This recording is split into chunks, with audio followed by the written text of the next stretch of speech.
ఇక్కడ ఎమ్మెల్యే తెలుగుదేశం పార్టీకి సంబంధించిన ఒక మహిళ గెలిచింది.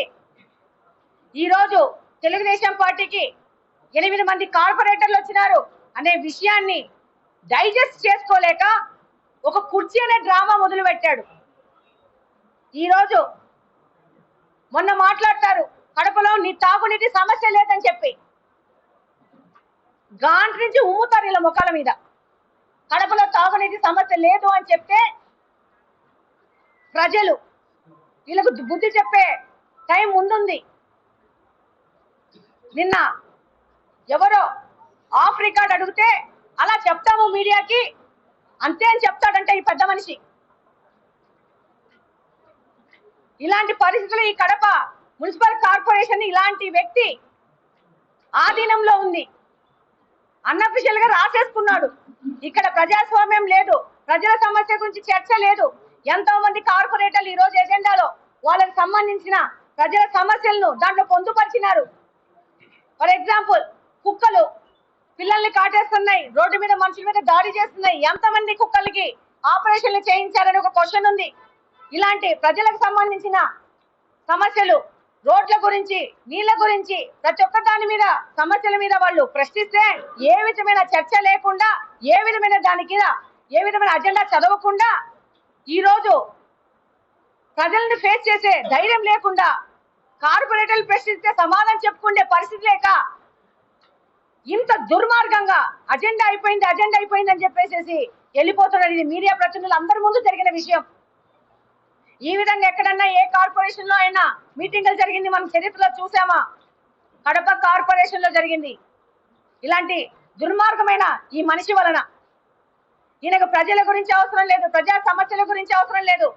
వీళ్ళ కుటుంబ సభ్యులు G+2 పర్మిషన్ తీసుకొని 4 అంతస్తులు కట్టుకుంటారు. సామాన్య ప్రజలు వాళ్ళ ఇలా ఆయన సంబంధించిన ఆయన కుటుంబ సభ్యులు మాత్రము అతిక్రమించి ఇల్లులు కట్టుకొని అవినీతి చేయొచ్చు.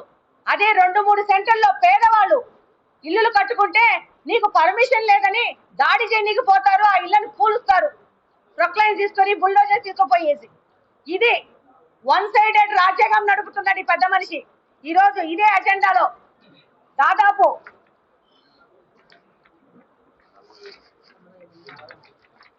47 అంశాలు చర్చకు రావాల్సిన అవసరం ఉంది. 54 అంశాలు టేబుల్ అజెండా కలిపి కడప నగర అభివృద్ధి కోసము 54 అంశాలు చర్చకు రావాలా? కార్పొరేటర్లు 50 మంది కూర్చొని మిగతా వాళ్ళు కూర్చొని దీని మీద చర్చించి ఇది కరెక్టా తప్ప అని మాట్లాడి ఒక పద్ధతిలో కడప నగరాన్ని అభివృద్ధి చేసుకోవాల్సిన పరిస్థితిలో ఈయన ఏ విధమైన చర్చ లేకుండా ఈయన అవినీతిని ప్రశ్నిస్తున్నారని చెప్పేసి ఈయన ఇలా కార్పొరేషన్ లో ఇలా అజెండాని ఫినిష్ చేయడం అనేది ఆయన అవమానకరంగా ఫీల్ అవ్వాల్సిన అవసరం ఉంది. ఈరోజు 21వ అజెండాలో వాటర్ గండి రిజర్వాయర్ నుంచి మురుగునీరు వస్తోంది.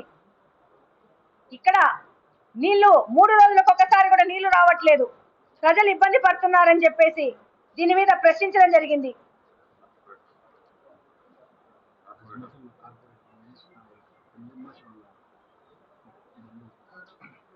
గౌరవ కార్పొరేటర్ హస్మతుల్లా గారు అమ్జద్ బాషా గారి కజిన్, ఆయన కూడా అడిగారు దీంట్లో గ్రామ సచివాలయకు ఈ వాటర్ సమస్యని హస్మతుల్లా గారు అడిగినారు. అలాగనే 2వ గాంధీ బొమ్మ నుండి మాసిమ సర్కిల్ వరకు రోడ్లో ట్రాఫిక్ సమస్య ఉంది, ఈ సమస్య మీద ఏం ఆలోచిస్తున్నారని అడిగినారు. ఇలా ప్రజా సమస్యలు దాదాపు 54 సమస్యల మీద అజెండా తయారు చేస్తే ఏ విధమైన చర్చ లేకుండా ఇది ప్రజలకు అవసరమా కాదా, ఇది ఎంత అత్యవసరం అనే చర్చ లేకుండా ఈ రోజు ఈ యొక్క కార్పొరేషన్ మీటింగ్ ని ఇంత అధ్వానంగా, నీచంగా, నికృష్టంగా మార్చి దీన్ని చేసుకున్నాడనంటే సిగ్గు షేమ్ అని చెప్పాలి. అంతే, అంతకంటే ఈయన గురించి మాట్లాడేది ఏమీ లేదు. ఈయన ఆ కుర్చీలో కూర్చోడానికి అనర్హుడు. ఈ రోజు వాళ్ళ కుటుంబ సభ్యులు కార్పొరేషన్ లో ఉన్న కాంట్రాక్ట్లన్నీ చేసుకుంటూ దాంట్లో అవినీతి చేసుకుంటూ నాణ్యం లేని పనులు చేసుకుంటూ ఈ రోజు ఢిల్లీ పబ్లిక్ స్కూల్ రోడ్ లో పోతే ఎంత నాణ్యత లేని వర్క్ చేసినారంటే అది ఈ పెద్ద మనిషి యొక్క సొంత కుటుంబ సభ్యులు చేసినారు.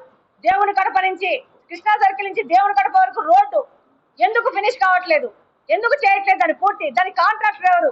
ఈ ప్రశ్నలన్నీ అడుగుతారని భయపడి అక్కడ కుర్చీ తీసేసి తన మనుగడ కోసం ఈ కుర్చీ తీసేసి ఈ ఆట ఆడకపోతే 4 రోజుల్లో వాళ్ళ నాయకుడు ఈయన కుర్చీ పీకేస్తారు, లేకపోతే కార్పొరేటర్లు ఆయన కుర్చీ లాగేసే పరిస్థితి ఉందని తెలుసుకొని ప్రజలందరినీ డైవర్ట్ చేయడానికి ఈయన ఈ కుర్చీ ఆట మొదలు పెట్టాడు. నేను ఒకటే ప్రశ్నిస్తున్నా మీ ద్వారా, మహిళలంటే ఆయనకు మర్యాద లేదా? మహిళలను గౌరవించే ఉద్దేశం లేదా? 8 సంవత్సరాల నుంచి నువ్వు ఆ పక్కన ఒకరిని ఈ పక్కన ఒకరిని కూర్చోబెట్టుకొని మీటింగులు నడిపిన పెద్ద మనిషివి. నీకు ఈ రోజు నీకు విచక్షణాధికారం ఉందని చెప్పి ఏ విధమైన విచక్షణ లేకుండా వికృత చేష్టలు చేయడం మొదలు పెట్టావు. దీన్ని ప్రజలందరూ గమనిస్తున్నారు. ఈయనకి సరైన బుద్ధి చెప్పడం జరుగుతుంది.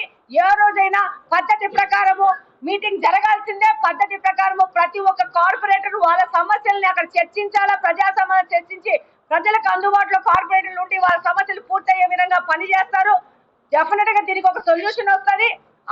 ఆయన తప్పును ఒప్పుకొని క్షమాపణ చెప్పి ఇంతకు ముందు 8 సంవత్సరాల నుంచి ఎలా మీటింగులు జరిగాయో అలాగనే మీటింగ్ జరపాల్సిన అవసరం ఎంతైనా ఉంది. ఆయన చేసి తీరాల్సిందే. అలా ఈ విధంగా అప్రజాస్వామికంగా ఆయన ఎట్లా పడితే అట్లా మీటింగులు ఆయన సొంత ఇంట్లో చేయదలుచుకుంటే ఆయనకు ఒక చెప్తున్నాము, ఒక సలహా ఇస్తున్నాను. నువ్వు ఈ మీటింగులు పెట్టద్దు, చక్కగా నీ ఇంట్లో కూర్చొని నువ్వు లుంగిలో నీ బెడ్రూమ్ లో కూర్చోబెట్టుకొని అధికారులు పిలిపించుకొని సంతకాలు పెట్టించుకొని నీకు సంబంధించిన కార్పొరేటర్లు పిలిపించుకొని వాళ్ళతో సంతకాలు పెట్టించుకొని నీ ఇంట్లో ఫినిష్ చేసుకో నీ మీటింగులు.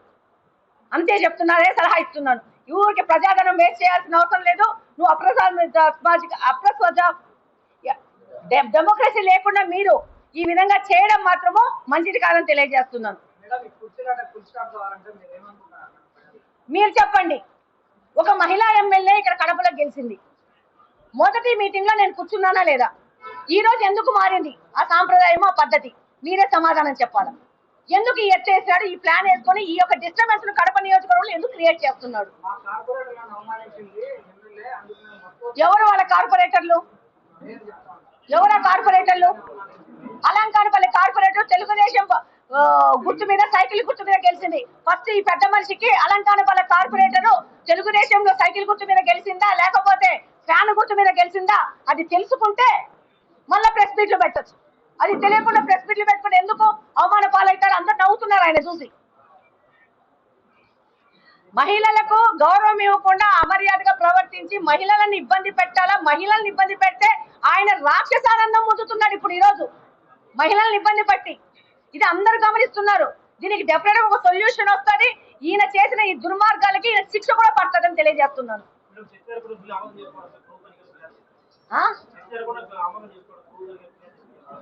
డెఫినెట్ గా దీని మీద ఏముంటాయి అవకాశాలన్నీ చర్చించడం జరుగుతుంది. ఆయన అనుకోని ఈ విధంగా చేసుకుంటే ఇలాంటి మీటింగులు పెట్టాల్సిన అవసరం లేదు. ఇలాంటివి ఏమి ఇంత ప్రజాధనం ఉపయోగించాల్సిన అవసరం లేదు. ఆయన ఇంట్లో నేను చెప్పాను కదా, బెడ్రూమ్ లో ఆయన లుంగి కట్టుకొని 2-3 అధికారులు పిలిపించుకొని సంతకాలు పెట్టేసేసి పంపిస్తే సరిపోతుంది. దీనికి ఈ జనరల్ బాడీ మీటింగ్స్ అవసరం లేదు. మీడియా పద్ధతులు వాళ్ళతో సమానమైన వ్యక్తులు కాదా? పోలీసు వాళ్ళు సమానమైన వ్యక్తులు కాదా? ఆయనకేమో తందూరీలు, బిర్యానీలు, చికెన్లు, మటన్లు కావాలా? మిగతా ఈ కార్పొరేషన్ లో ఈ మీటింగ్ కోసం అటెండ్ అయిన మిగతా వాళ్ళకి పప్పుచారు, తెరగన్నాలు పెట్టారా? అడిగితే నాకు సంబంధం లేదంటాడు. మరి ఆయనకి ఏం సంబంధం ఉంది? కేవలం మాట చెప్పిన మాట మీద నిలబడాలనే తపన తాపత్రయంతో ప్రజల కష్టాలు నా కష్టాల కన్నా ప్రభుత్వం కష్టాల కన్నా ఎక్కువ అని చెప్పి భావించి ప్రజలకు మంచి చేసిన ఆ చరిత్ర ఎక్కడికి పోనాం. ఈ రోజు కూడా ప్రతి ఇంట్లో కూడా ఎవరింట్లో మనం పోయినా కూడా మనం కాలరైజ్ చేసుకొని పోగలుగుతాం. వైఎస్ఆర్సీపీ కార్యకర్తలు నేనే కాలరైజ్ చేసుకొని పోగలుగుతాం. ఓడిపోయినా కూడా కాలరైజ్ చేసుకొని పోగలుగుతాం. వైఎస్ఆర్సీపీ కార్యకర్తలు ప్రతి ఇంట్లో మా ప్రభుత్వంలో మేము చెప్పింది ఇది, చెప్పిందంతా చేసినాము అని చెప్పి ప్రజలను మనం అడిగినప్పుడు సంతోషంగా ఉన్నామా మీరు చేసినారు అని చెప్పే మాట ప్రజల నుంచి మనకు వినిపించే పరిస్థితిలో మనం ఉన్నాం. అని నేను అప్పటికే అడుగుతా ఉన్నాను. ఈరోజు తెలుగుదేశం పార్టీలోకి ఉన్న వాళ్ళు కానీ తెలుగుదేశం కార్యకర్తలు కానీ తెలుగుదేశం పార్టీలోకి పోయిన ఈ 8 మంది కార్పొరేటర్లు కానీ వీళ్ళు ఎవరైనా ప్రజల దగ్గరికి వెళ్ళి మా ఎక్కువ చంద్రబాబు నాయుడు ఎన్నికలప్పుడు చెప్పిన సూపర్ 6 సూపర్ 7 అని చెప్పినాడు.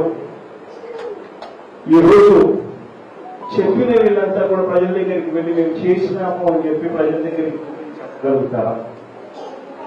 వాళ్ళు ప్రజల ఇళ్ళకి పోవాలంటే భయపడే పరిస్థితి.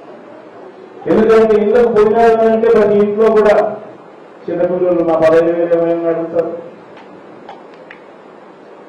చిన్నపిల్లలు నా 18,000 ఏమైనా అడుగుతారు, అక్కలు పెద్ద నా 40,000 ఏమైనా అడుగుతారు, రైతులు నా 20,000 ఏమైనా అడుగుతారు, ఇంకా ఉద్యోగం కోసం ఎత్తుకునే పిల్లలు నా 36,000 ఏమైనా అని అడుగుతారు. ఏ కార్యకర్త కూడా తెలుగుదేశం కార్యక్రమం కూడా ఏ ఒక్కరి ప్రజలు ఇవ్వలేకపోయే పరిస్థితి లేదు. నేను ఎందుకు ఈ మాట చెప్తా ఉన్నానంటే 6 గంటలు అయిపోయింది. కన్ను మూసుకుంటే కన్ను తెరిచేసరికి 7 గంటలు అయిపోయింది. సమయం గడిచే కొద్దీ నెలలు గడిచే కొద్దీ చంద్రబాబు నాయుడు భయం ఎక్కువ అవుతుంది, వాళ్ళ కార్యకర్తల్లో ఇంకా గుమ్ములు ఎక్కువ అవుతుంది. మనం రెట్టించిన ఉత్సాహంతో మనం ఇంకా ఎక్కువ పెరుగుతాం. అందరూ కూడా ఉండే ఆలోచన చేసుకుంటాం. ఒక రాత్రి వచ్చిన తర్వాత ఒక పగలు రాత్రి కన్ను మూసుకుంటే 2-3 సంవత్సరాలు కూడా కన్ను మూసుకుంటే అయిపోతుంది. దాని తర్వాత వచ్చేది మన ప్రభుత్వం. మన ప్రభుత్వంలో ఎవరైతే కష్టాల్లోనూ నష్టాల్లోనూ నాతో పాటు ఎవరైతే ప్రయాణం చేసినారో వాళ్ళందరికీ కూడా మంచి రోజులు వస్తాయన్నమాట.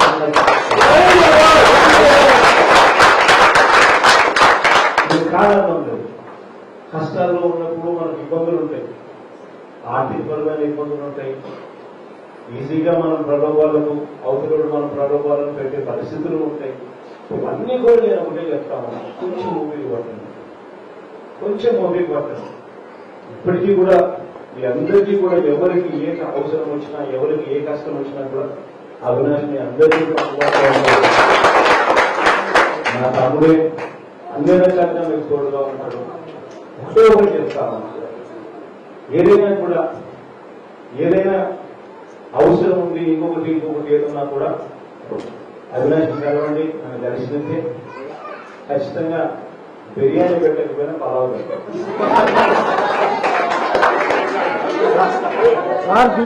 మీ అందరూ కడప జిల్లా నుంచి మీ బిడ్డను ముఖ్యమంత్రి స్థానంలో కూర్చోబెట్టిన పరిస్థితులు ఏదైనా ఉన్నాయంటే మీ అందరి దీవెనలు. నేను రేపు పొద్దున ముఖ్యమంత్రి అయినాను అంటే మీ ఇంట్లో మీ బిడ్డ ముఖ్యమంత్రి అయినాను. ఇది ఖచ్చితంగా మిగతా రాష్ట్రంలో అందరికన్నా కూడా అత్యధికంగా కూడా ఎక్కువ సన్నిహిత సంబంధాలు ఎవరికైనా ఉన్నాయి అంటే నేను కడపలో ఉన్నాను కాబట్టి, నేను కడపలో పుట్టాను కాబట్టి, కడప బిడ్డను కాబట్టి, 15 ఏళ్ళగా నాతో పార్టీ పెట్టినప్పటి నుంచి మీరు అందరూ నాతో నడిచినారు కాబట్టి, అంతకు ముందు కూడా నేను ఎంపీగా నేను ఉన్నాను కాబట్టి, అంతకు ముందు కూడా నాయనతో పాటు నేను తిరిగినాను కాబట్టి మీ అందరితో కూడా సత్సంబంధాలు ఇక్కడ ఈ జిల్లాలో ఉన్నంతగా బహుశా నాకు రాష్ట్రంలో కూడా ఎక్కడ బహుశా ఉన్నారు. మీరందరూ కూడా చాలా